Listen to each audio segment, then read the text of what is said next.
And the main event of this incredible effort of television for the TV title, Long John Silver against Darby Allin.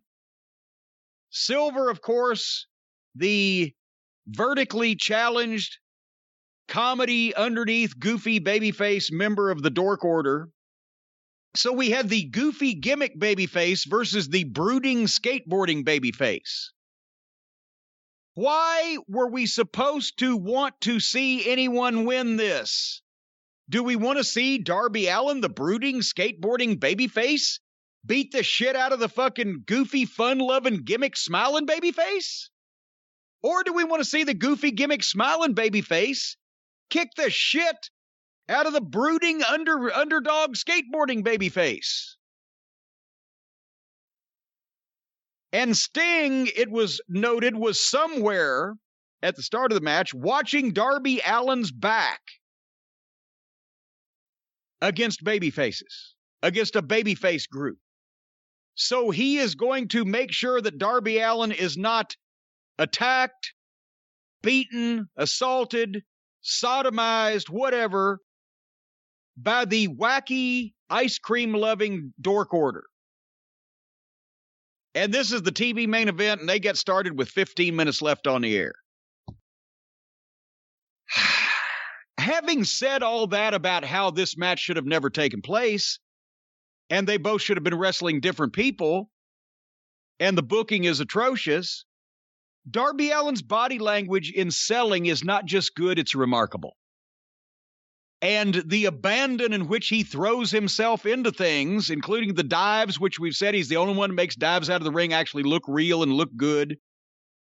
He doesn't seem to be reckless when he works except with himself. He's not dangerous to other people necessarily, that I can tell. He's got a lot of appeal.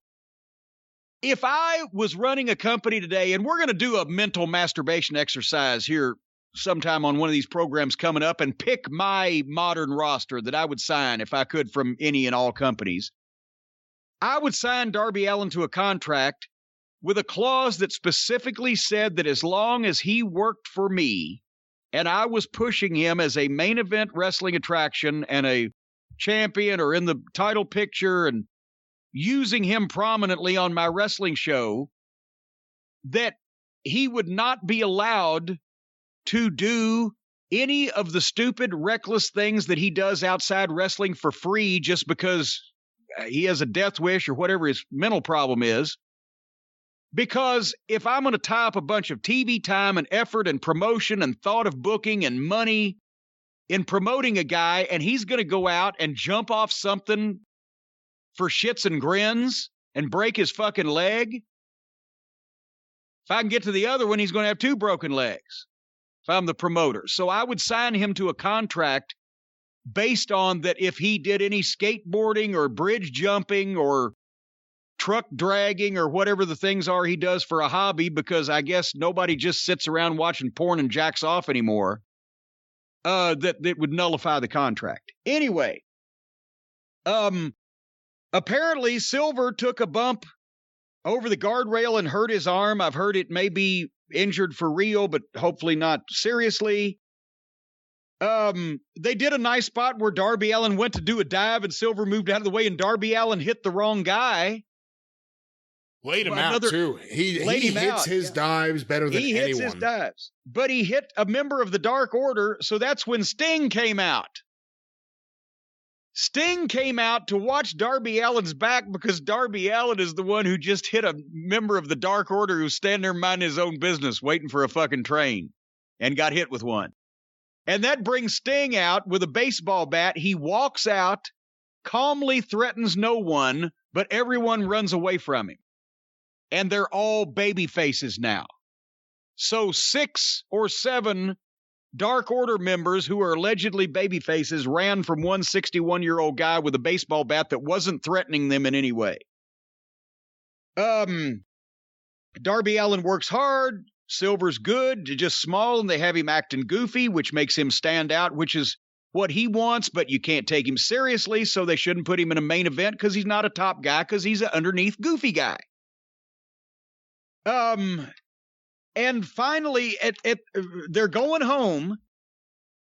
Darby Allin has Silver down in the middle of the ring and climbs up to the top rope and coffin drops the group on the floor for no fucking reason. They weren't trying to interfere. They didn't do anything.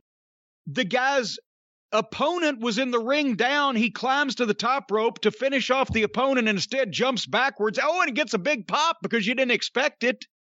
You know what else would get a big pop because I didn't expect it?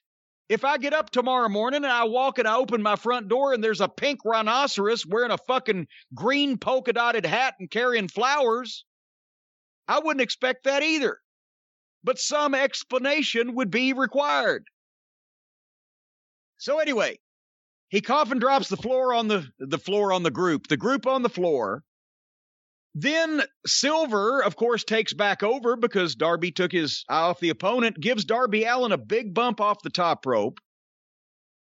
And that was a leg on the rope 2 count.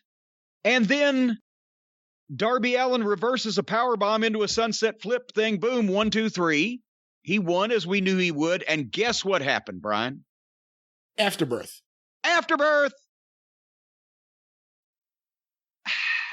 Again. As Sting sleepwalks into the ring to stand by Darby Allin, Darby and Silver do a little fist bump, and suddenly Matt Hardy on the floor jerks Darby Allin out, runs him into the fucking barricade, and at the same time, 15 guys jump into the ring and start a big brawl to go off the air. Now, I couldn't tell who was fighting, and they didn't manage their time very well, because if they didn't go off the air within seconds after this, my DVR froze up because it was top of the hour, so it didn't last long. But when Matt Hardy pulled Darby Allin out and ran him into the goddamn barricade, the only heels out there were Matt Hardy and the Butcher and the Baker. Because the Dark Order and Darby Allin and Sting, all of them were just, Darby Allin made up with John Silver and fist bumped him. Sting's just standing there wondering when the bank opens tomorrow so he can cash that check. But just everybody just got in a big fight, even people that shouldn't be mad at each other because they were all out there fighting. What the fuck was going on? I don't have any answers. I hate the idea that they would bring Darby Allin into a feud with anyone in the Matt Hardy stable. Well, I mean, it doesn't necessarily mean that's going to happen because goodness knows they don't follow up on a lot of other shit. But who is it that's saying that all of this stuff is so deep and long and drawn out and planned ahead and thought out, so and laid out and carefully orchestrated, and there's callbacks? They just do shit on the sperm of the moment and forget about it the next day, i.e. QT when pointing out his wife forgetting that he was fucking the bunny 6 months ago. So I don't know where they get the idea that this is some intricate Agatha Christie novel that they're writing here. And that was AEW.